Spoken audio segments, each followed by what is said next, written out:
नमस्कार दोस्तों, आज के वीडियो में हम बात करेंगे ब्लैक फंगस यानी कि म्यूकरमाइकोसिस के बारे में। ये बीमारी कोरोना से कई ज़्यादा खतरनाक बीमारी है। अभी हाल ही में भारत में इस बीमारी के जो केसेस हैं वो तेज़ी से बढ़े हैं।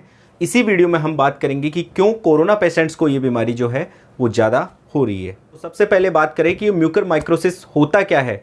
तो बेसिकली ये एक प्रकार का फंगस है जो हमारे आसपास के एटमॉस्फेयर में काफ़ी ज़्यादा पाया जाता है और पूरे विश्व में पाया जाता है। जैसे कि खाने की ख़राब होती हुई या सड़ती हुई चीज़ों पर, डिकम्पोज होती हुई जो डेड बॉडीज़ हैं उन पे भी ये रहता है। एयर में भी इसके पार्टिकल्स जो हैं वो घूमते रहते हैं। लेकिन अच्छी बात यह है कि जो स्वस्थ व्यक्ति है उनके साथ ये कांटेक्ट में आने के बावजूद ये इतना ज़्यादा नुकसानदायक नहीं होता है। हर किसी को ये अफेक्ट नहीं करता है, परंतु जिन लोगों की इम्यूनिटी कमज़ोर रहती है उन लोगों को ये अफेक्ट कर सकती है। इसी कारण इसे अपॉर्चुनिस्टिक इन्फेक्शन कहते हैं। हालांकि ऐसा नहीं है कि जो कमज़ोर इम्यूनिटी वाले होते हैं उन लोगों को ये बीमारी होगी ही।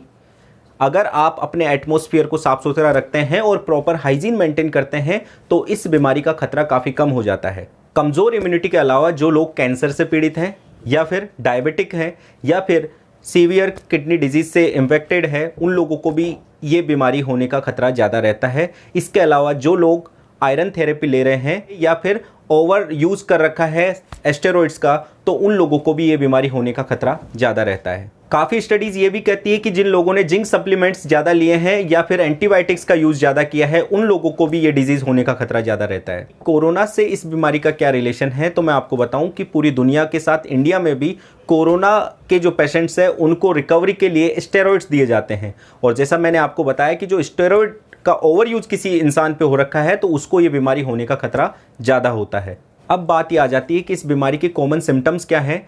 तो सिम्टम्स इस बात पे डिपेंड करते हैं कि इन्फेक्शन आपकी बॉडी में कहाँ हुआ है। जनरली जो ह्यूमन बॉडी में इसका इन्फेक्शन है वो नाक के थ्रू होता है और इसके जो कॉमन सिम्टम्स हैं वो है सिर में दर्द होना, दांत में दर्द होना, इसके साथ ही नाक से ब्लड आना और कम दिखाई देना।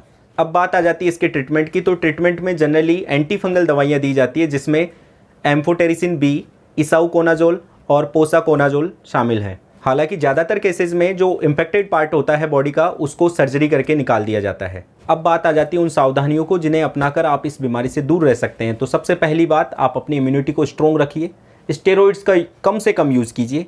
इसके साथ ही जहाँ पे धूल भरी जगहों पे आपको जाना पड़ता है तो वहाँ N95 जैसे मास्क का यूज़ कीजिए। जो आप खाने में चीज़ें यूज़ कर रहे हैं वो बिल्कुल फ्रेश होनी चाहिए।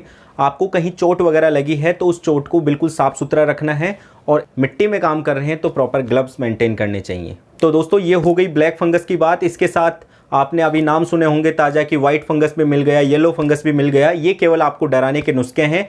वैसे इनका जो नाम ब्लैक, येलो या वाइट पड़ा है वो केवल और केवल इनके सिम्टम्स की वजह से पड़ा है। जैसे कि मैं आपको बता दूं कि जो ब्लैक फंगस होता है उसमें जब वो फंगस आपकी बॉडी में इन्फेक्शन देता है तो वो इन्फेक्शन क्या करता है, फंगस की वजह से ब्लड को रोक देता है और ब्लड सर्कुलेशन जिस जगह से रुक जाता है वहाँ पे ब्लैक कलर के स्पॉट्स नजर आने लगते हैं, इसलिए इसको ब्लैक फंगस बोला गया है। ब्लैक फंगस बहुत ज़्यादा खतरनाक बीमारी है। हालांकि इसका स्प्रेड इतना खतरनाक नहीं है, परंतु क्योंकि अभी हमारे देश में कोरोना की सेकंड वेव चल रही है और लोग जो है स्टेरॉइड्स का यूज़ ज़्यादा कर रहे हैं, इस वजह से ये बीमारी के केसेस ज़्यादा आ रहे हैं। मरीज को अगर हॉस्पिटलिटी मिलती है तो 50% तक, और अगर मरीज को हॉस्पिटल फैसिलिटी नहीं मिलती है तो 80% तक डेथ रेट इस बीमारी में हो सकती है।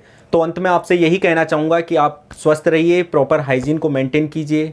ये वीडियो अगर आपको पसंद आया है तो वीडियो को लाइक कीजिए, चैनल को सब्सक्राइब कीजिए। धन्यवाद।